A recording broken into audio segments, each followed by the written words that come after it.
Assalamualaikum warahmatullahi wabarakatuh. Saya Siti Malia SE, ASN Dinas Pendidikan Provinsi Jawa Barat, Cabang Dinas Wilayah 6, Unit Kerja SMK Negeri 1 Cianjur dengan jabatan sebagai guru mata pelajaran produktif pemasaran. Adapun tupoksi saya sebagai guru yaitu merencanakan, melaksanakan pembelajaran dan menilai hasil serta tindak lanjut pembelajaran atau pembimbingan. Membimbing dan melatih peserta didik, melaksanakan tugas tambahan.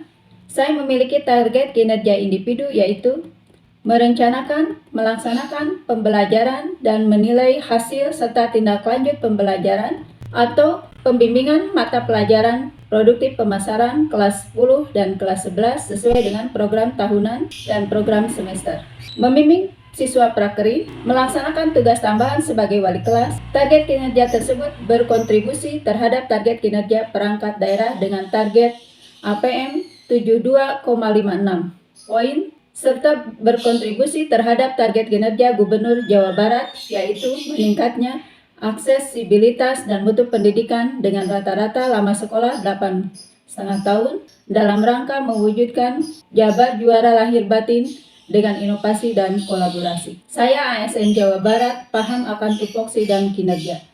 Wassalamualaikum warahmatullahi wabarakatuh.